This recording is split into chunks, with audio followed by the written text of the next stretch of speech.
So here's what just came out of Germany. And honestly, it's one of those stories you don't see every day. Former Vice Chancellor Robert Habeck is releasing a documentary centered on his time in public life. The project is titled Where to Now? A Journey with Robert Habeck. And according to public records, it received around €271,000 in funding, including support tied to meeting environmental requirements. The director is someone who has collaborated with Habeck before, which has already sparked debate in German media about transparency and public spending. The premiere is planned for December 7th, and early commentary suggests it may present a highly favorable view of his political legacy. Now, for those who are new here, I spent years working inside a major media outlet, the kind everyone recognizes.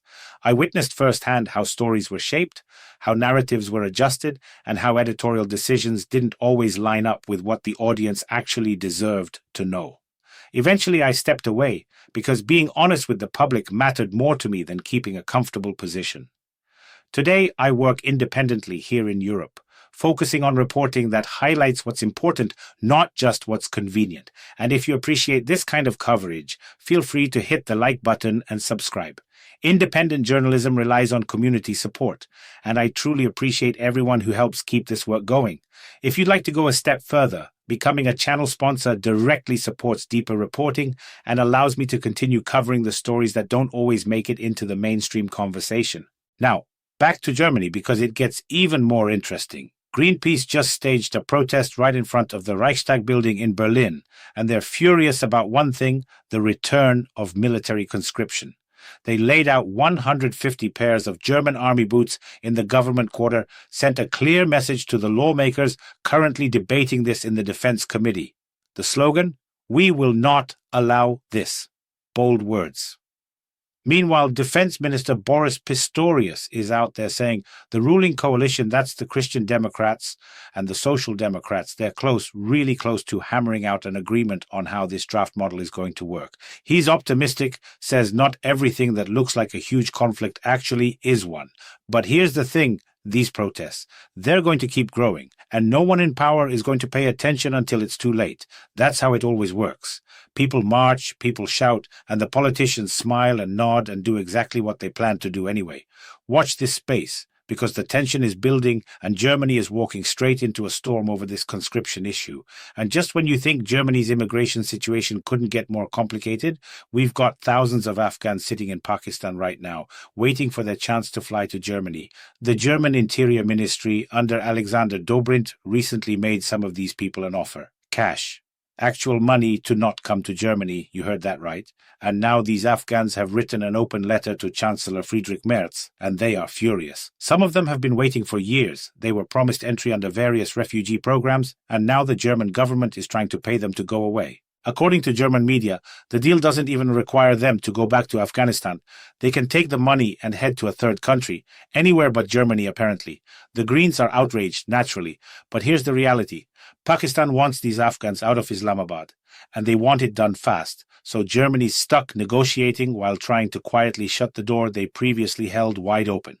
Let's see how this plays out, because it's a mess. And it's only getting messier.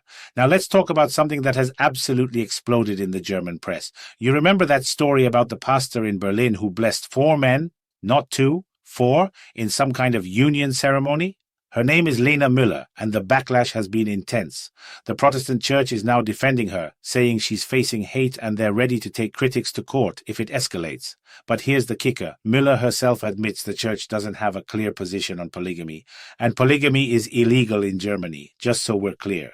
The church is trying to clarify this was a blessing, not a wedding, because actual church weddings require civil marriage first. But the optics, terrible, and the fact that they're threatening lawsuits instead of addressing the actual theological and legal questions, even worse. This is going to keep boiling. Over in France, we've got Nicolas Sarkozy, former president, enjoying a much lighter sentence than expected. He was supposed to serve 5 years in prison for illegal campaign financing. He spent less than 3 weeks behind bars before an appeals court in Paris swapped his prison time for house arrest with an electronic ankle bracelet. Sarkozy, who's 70 now, came out calling his brief incarceration exhausting and unbearable, and he's promising that truth will prevail.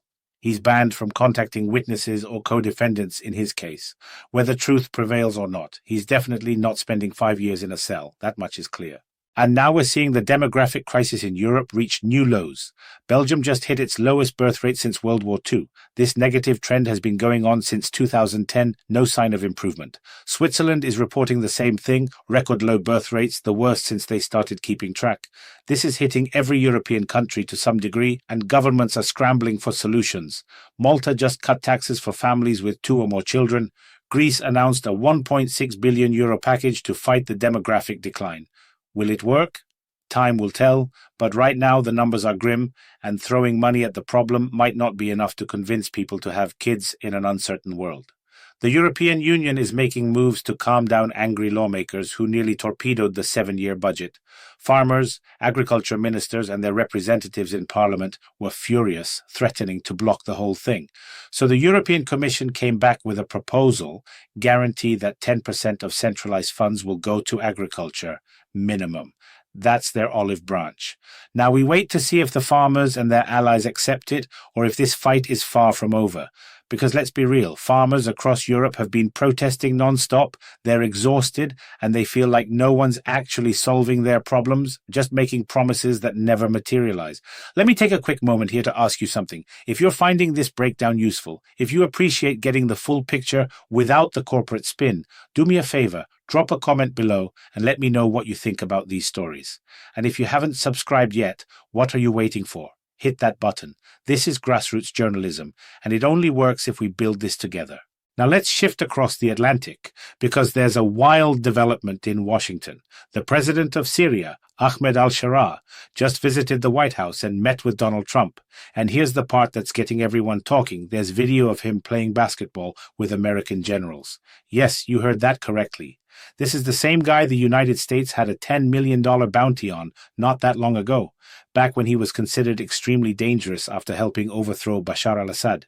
Now the dangerous label is gone. He flew to Washington, walked into the White House, and shot hoops with top military brass.